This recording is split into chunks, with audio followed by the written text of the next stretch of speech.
Radhe Radhe.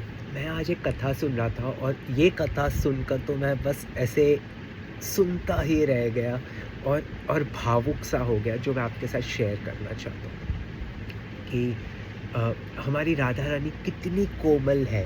Okay, कितनी प्यारी है, इतनी कोमल है, फूलों से भी ज़्यादा कोमल क्यों हम उन्हें कहते हैं।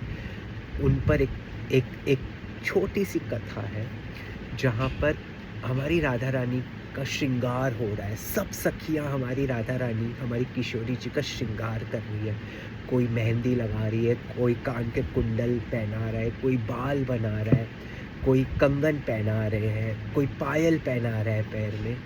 वो श्रृंगार कर रहे हैं सब सखियाँ। उतने में हमारे ठाकुर जी हैं। तो एक अष्ट सखी उठकर ठाकुर जी के पास गए और पूछा क्या हो गया। तो उन्होंने कहा मुझे राधा रानी से मिलना है। तो हमारे ठाकुर जी भी राधा जी को राधा रानी कहते हैं, रानी के सिवा और कुछ नहीं कहते हैं। ओके, तो सखियों ने कहा कि रुको, अभी सखियाँ हमेशा ठाकुर जी को भी उनको मिलाने के लिए पहले राधा जी का परमिशन चाहिए।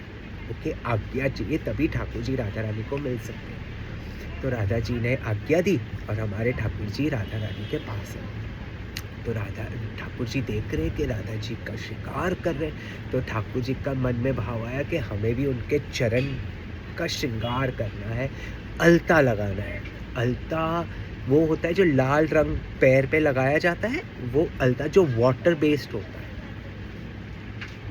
तो जैसे मैंने कहा कि ठाकुर जी को भी कुछ भी करने के लिए सखियाँ राधा जी की आज्ञा लेती है। तो इशारों में सखी ने राधा जी को देखा और आँखों ही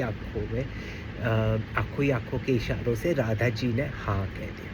तो उतने में ठाकुर जी अलता लगाने बैठे और जैसे उनके चरण को छुआ अलता लगाने के लिए, वो भूल गए। वो एक अलग ही एक स्टैच्यू की तरह बन गए और भूल गए कि कौन से चरण पे उन्होंने अलता लगाया था। क्योंकि उन्हें महसूस नहीं, मतलब वो महसूस कर रहे थे राधा रानी के चरण को, लेकिन इनके चरण इतने कोमल है कि वो बस खो गए। ओके, तो एक सखी ने ये देखा, कहा कि ठाकुर जी को वो ब्रजवासी की लैंग्वेज होती है जो कहते कि बाजू हो जाओ, मैं लगाऊंगी, तुमसे तो कुछ ना होना, करके ये कहकर सखी उनके राधा जी के चरण में अलता लगाने बैठे। अब जैसे सखी ने भी लगाया, सखी भी खो गई राधा जी के चरणों में और एक अलग ही दुनिया में पहुंच गई। अब किसी को पता नहीं कि दोनों चरण में अलता है।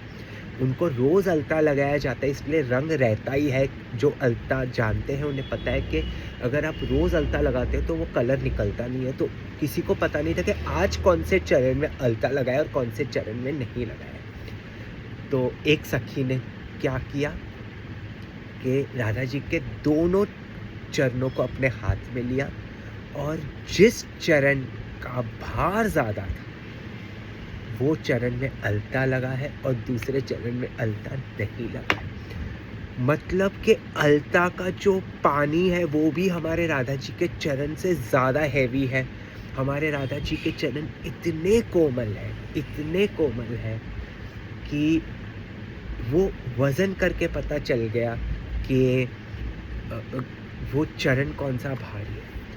अब ठाकुर जी की अगर ये हालत हो सकती है, ठाकुर जी का ये स्थिति हो सकती है कि वो बस खो जाते हैं राधा जी में, तो हम क्या ही हैं। इसीलिए सारे कमेंट में राधे राधे तो ज़रूर लिखें। तो राधे राधे और राधे राधे।